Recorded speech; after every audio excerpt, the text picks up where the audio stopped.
ہے باڑا نور کا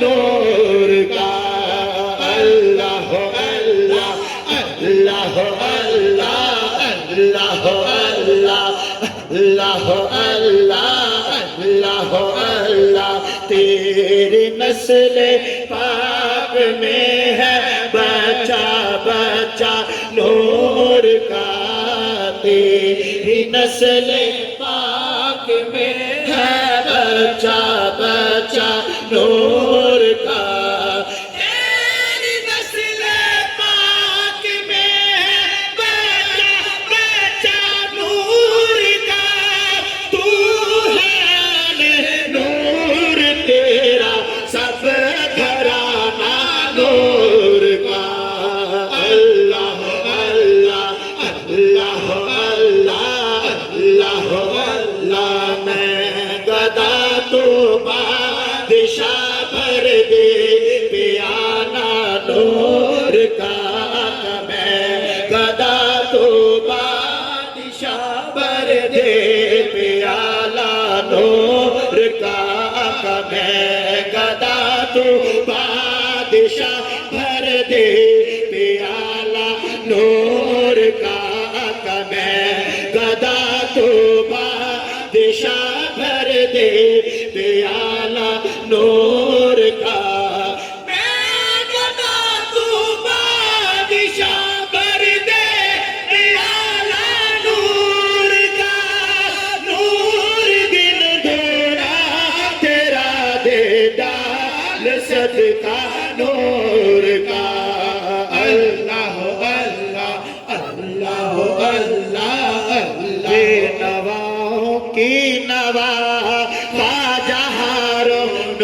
رشید نواؤں کی نوا خواجہ ہارون رشید نواؤں کی نوا خواجہ ہارون رشید نواؤں کی نوا خواجہ ہارون رشید نواؤں کی نوا خواجہ ہارون رشید ہر ایک دل کی ہے صدا ہر ایک دل کی ہے صدا خواجہ ہارون رشید ہر ایک دل کی ہے صدا خواجہ ہارون رشید جیوے جیوے مرشد میرا موڑا شریف جس دادے رہبر انس و جان شہنشاہ کون و مکان حضرت محمد مصطفیٰ احمد مجتبیٰ صلی اللہ علیہ وآلہ وسلم۔ شور نہ کریں۔ اللہ تعالیٰ کا بے پناہ احسان ہے کہ مالک الملک نے اپنے حبیب پاک علیہ الصلوۃ والسلام کے صدقے آج پھر ہمیں اپنی یاد کی توفیق اور موقع عطا فرمایا۔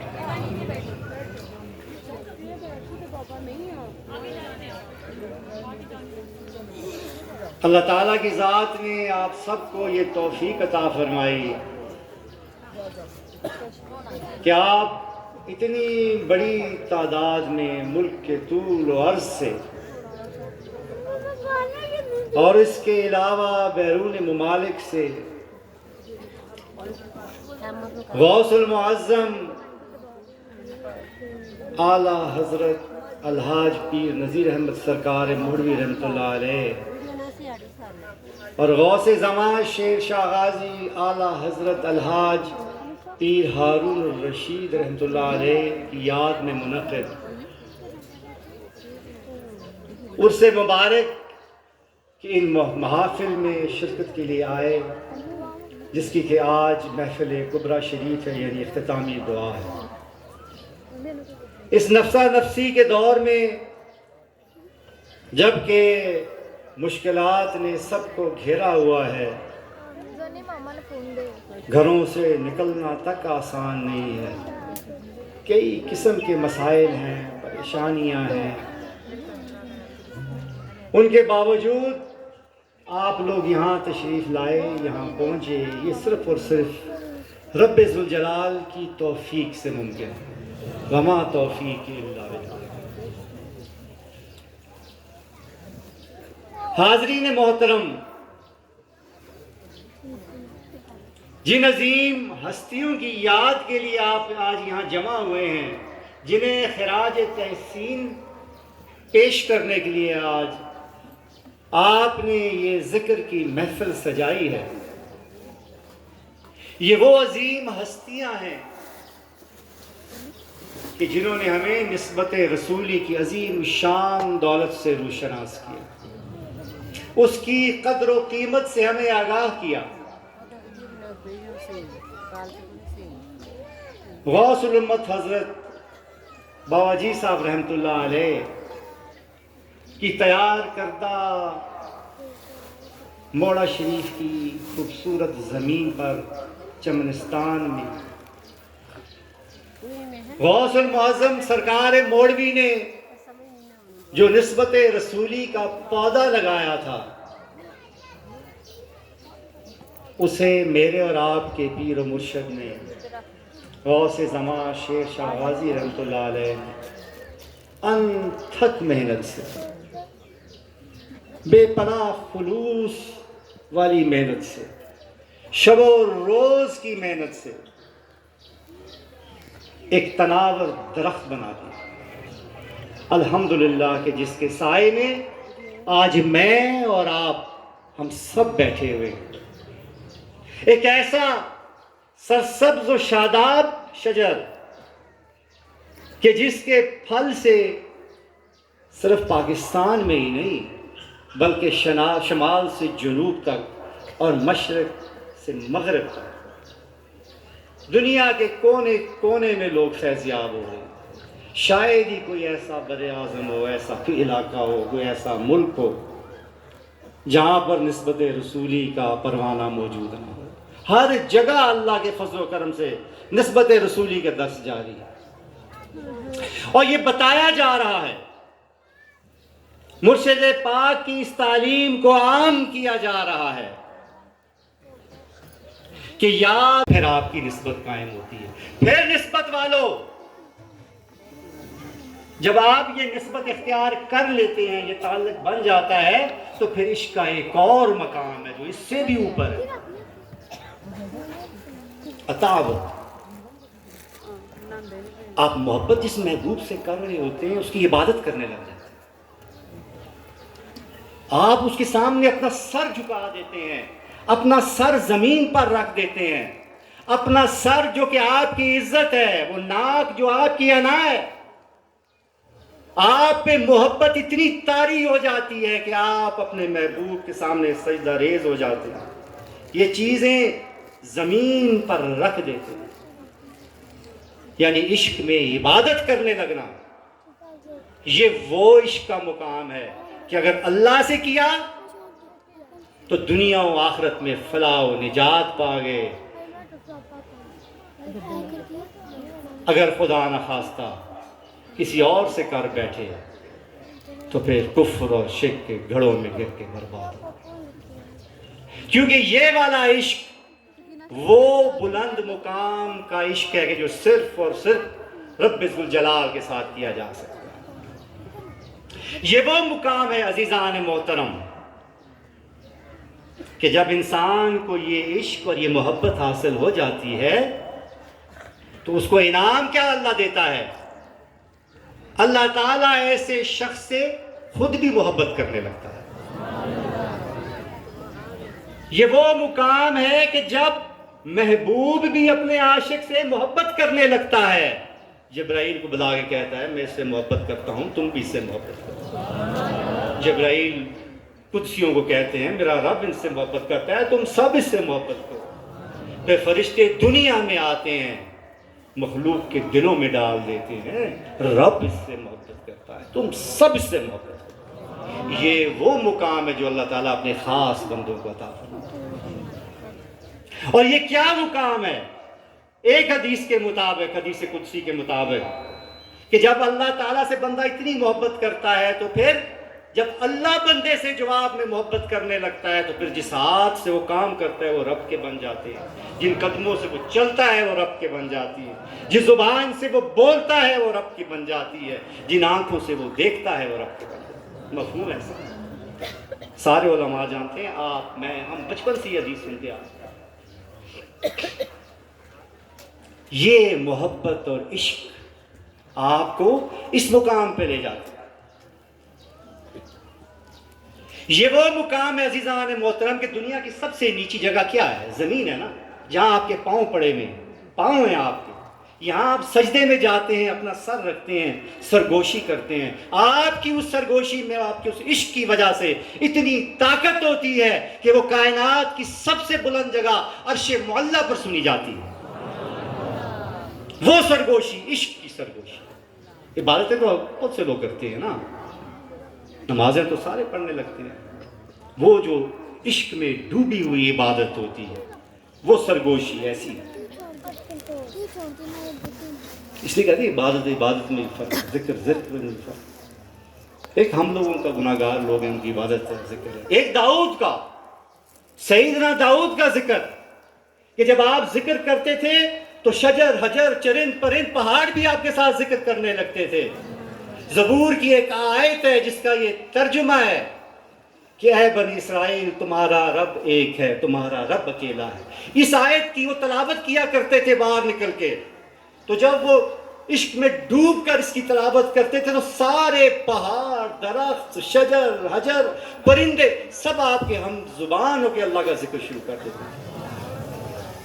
یہ وہ کمال تھا،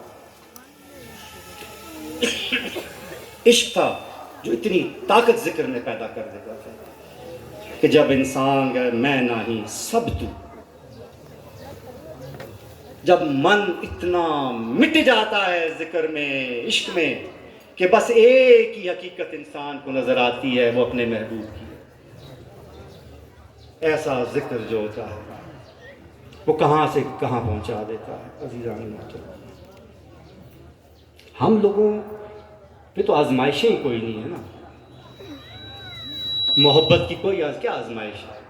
مسلمان گھروں میں پیدا ہوئے ہیں، وہیں جوان ہوئے ہیں، بچپن سے مذہب کی تعلیم مل رہی ہے، آنکھ کھلی ہے تو مسلمانوں والا نام مل گیا ہے، اللہ رسول کا پہلے ہی پتہ چل گیا ہے، جیسے ہی ہوش آنے سے پہلی زبان پہ لفظ اللہ اور کلمہ چڑھا ہوتا ہے، ترجمہ بعد میں، مطلب بعد میں سمجھ آتا ہے۔ یہ اللہ تعالیٰ کا احسان ہے، آزمائش ہی کوئی نہیں ہے، آپ نے کہیں ڈھونڈنا بھی نہیں ہے۔ اب آپ کی آزمائشیں مختلف ہیں عزیزان محترم،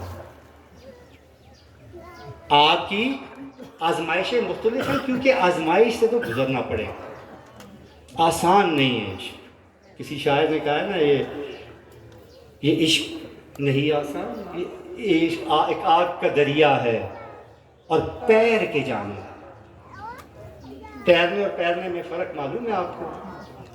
تیرنے نکلتے ہیں تو آپ کے ایک طرف دین بیزار لوگ کھڑے ہوتے ہیں، جن کو آپ کی داڑھی، آپ کی دستار، آپ کا لباس، آپ کی گفتگو، آپ کا عقیدہ ہی برا لگنے لگتا ہے۔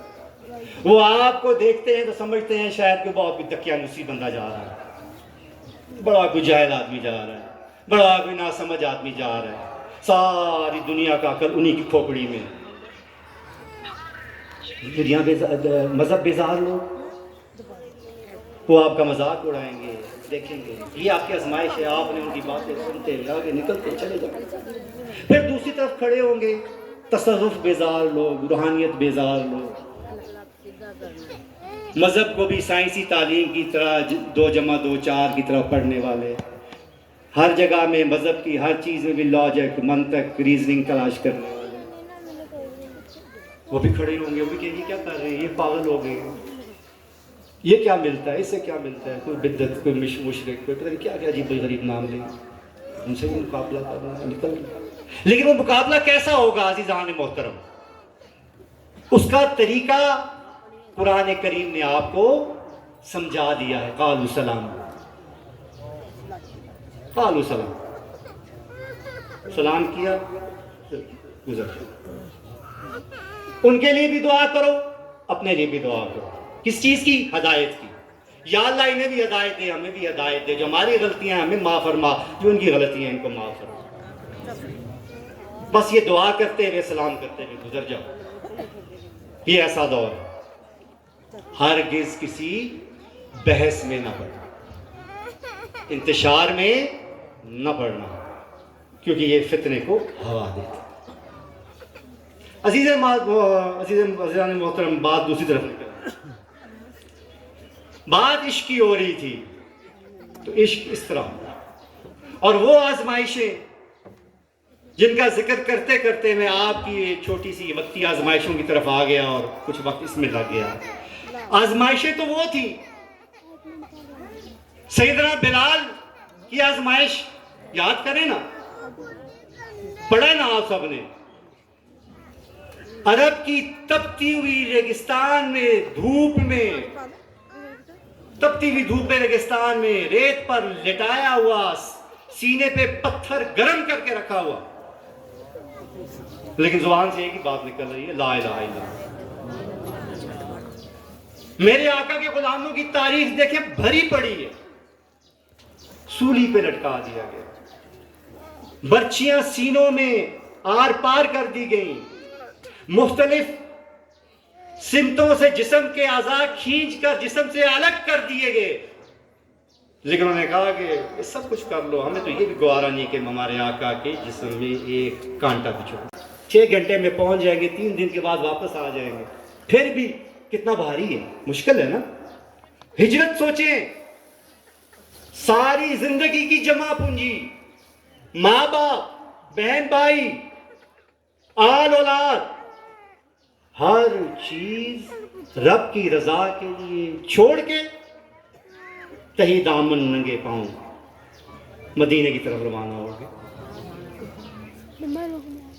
بڑی بڑی مثالیں، ایسی سی مثالیں ہیں کہ سواری پہ چڑھے راستے میں فوت ہو گئے، شہید ہو گئے. ایسی مثالیں ہیں. سیدنا علی کرم اللہ وجہ الکریم ننگی تلواریں لے کے دروازے پہ کھڑے ہوئے، کافر نبی کریم علیہ السلام کو شہید کرنے کے لیے. میرے آقا نے حکم دیا چادر کر کے لیٹ جاؤ، صبح مانتے واپس کر کے آنا، میں جا رہا ہوں، اللہ کا حکم ہے. چادر اوپر کر کے لیٹ گئے اور فرماتے ہیں کہ جتنی خوبصورت نیند مجھے اس رات کو آئی، نہ اس سے پہلے کبھی آئی، نہ اس کے بعد کبھی آئی. یہ عشق ہے عزیزان محترم، یہ عشق آسان نہیں ہے. باتیں تو سارے کرتے ہیں. سیدنا ابو بکر کا مکہ سے لے کے غار ثور تک، غار ثور سے لے کے مدینہ تک کئی دفعہ کئی واقعات. تو دیکھیں نا کیسے کیسے کیسے کیا ہوا. غزوہ بدر، غزوہ بدر سوچیں، کہاں گئی ریزننگ، کہاں گئی لاجک، کہاں گئے اسلام کو اس طریقے سے دیکھنے والے. یہ دیکھیں نا، ذرا غور کریں. کوئی دنیا کا لاجک، کوئی منطق کہتی تھی کہ اس ساز و سامان کے ساتھ اور اتنی بڑی تعداد کے سامنے جا کے کھڑے ہو جاؤ. موت ہی تھی نا، اور کیا تھا. صرف ایک ہی چیز کہتی تھی، ایسا کرو. کیا کہتا تھا؟ عشق. یہ عشق کہتا تھا، یہ دل کہتا تھا. ماتھے کی آنکھوں سے دیکھنے والے آدھے راستے سے واپس آ گئے تھے. یہاں تو یہ جیت ہی نہیں سکتے، ہم بھی خواروں ساتھ. یہ ماتھے کی آنکھوں سے جو دیکھنے والے تھے آدھے راستے سے واپس آ گئے تھے. یہ وہ تھے جو دل کی آنکھوں سے دیکھتے تھے، جنہیں لذت آشنائی تھی، جو ہزاروں کے لشکر کے سامنے ڈٹ کے کھڑے ہو گئے. نہ پاس تلوار ہے، نہ سواری ہے، نہ کھانے پینے کا سامان ہے، بس ایک ہی چیز ہے. کیا ہے؟ عشق. یہ عشق نہیں آسان. ایک آگ کا دریا ہے اور بیر کے جانا. میرے پیارو، اس لیے کہا ایک آگ کا دریا ہے اور پیر کے جانا ہے. آسان نہیں، خالی دعوے نہیں ہوتے، کر کے دکھاؤ تو پھر پتہ چلتا ہے. میرے آقا کے غلاموں کی بات ہو رہی تھی، اور اب تو سب سے بڑی عشق کی داستان تو کربلا تھی. اس سے بڑی کیا اور کوئی داستان ہے؟ اس لیے تو کہہ رہا ہوں کہ عشق نہیں آسان. ایک آگ کا دریا اور پیر کے جانا. ہر چیز قربان کرو. ہر طرف اپنے ہی نانا کے کلمہ پڑھنے والے ننگی تلواریں لیے کھڑے ہیں. اپنے ساتھ کون؟ بچے، عورتیں، بوڑھے، بیمار. ان کا سامنا کر رہے ہیں جو کچھ عرصہ پہلے غلامی کا دعویٰ کیا کرتے تھے، نانا کی. اس دن بھی کلمہ پڑھ رہے ہیں، اذانیں دے رہے ہیں. اور دل کی آنکھوں پہ یہ فرق ہے. یہ فرق ہے نسبت رسولی ہونے اور نہ ہونے میں. عشق کی اور محبت کی عبادت میں اور بغیر نسبت کے، بغیر عشق کے، بغیر محبت کے ورزش کرنے میں یہ فرق ہے. ان دونوں طرفوں کو دیکھو، سارا فرق سمجھ آ جائے گا. پھر وہ عطا بولتے وہ عظیم مرتبہ عشق کا کہ گردن سجدے میں گردن کٹا دے. اس سے بڑی اور کیا مثال. حاضرین محترم، یہ محبت اور یہ جو